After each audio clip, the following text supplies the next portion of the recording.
నిరుద్యోగ మిత్రులందరికీ నమస్కారం.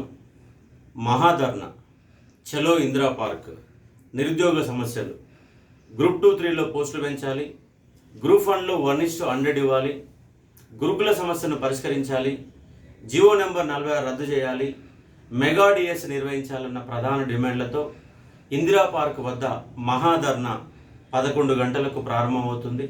ఇక్కడ ముఖ్యంగా హైదరాబాదులో ఉన్నటువంటి ఉస్మానియా యూనివర్సిటీ విద్యార్థులు, సిటీ సెంటర్ లైబ్రరీ విద్యార్థులు, దాంతోపాటు దిల్సుఖ్నగర్ విద్యార్థులు, అలాగే హైదరాబాదులో ఉన్నటువంటి ప్రతి స్టడీ హాల్లో ఉన్న ప్రతి విద్యార్థి కదలాలి. మన నిరుద్యోగ సమస్యను ప్రభుత్వానికి విన్నవించాలి. గతంలో మన తెలంగాణ పబ్లిక్ సర్వీస్ కమిషన్ దగ్గర ఒక మహాధర్ణ, ఒక మిలియన్ మార్చ్ లాగా నిర్వహిస్తే ప్రభుత్వమే కూలిపోయింది.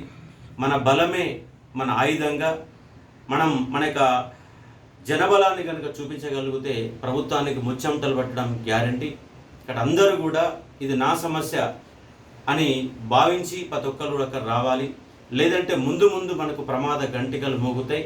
నిరుద్యోగులు అనేవాళ్ళు ఏమి చేయలేరు, వీళ్ళలో ఐక్యత ఉండదని చెప్పేసి వాళ్ళు భావించే ప్రమాదం ఉంటుంది. కాబట్టి మన ఐక్యత నిరూపించాలి. ఒక 2-3 గంటల పాటు కనుక మనం ఇక్కడ బలంగా మన బల నిరూపణ చేయగలిగితే ప్రభుత్వం దిగి వస్తుంది. మన పోస్టులు పెంచడానికి, మన సమస్యలు పరిష్కరించడానికి అవకాశాలు ఎక్కువ ఉంటాయి. కాబట్టి ప్రతి నిరుద్యోగి తల్లిరా చలో ఇందిరా పార్క్.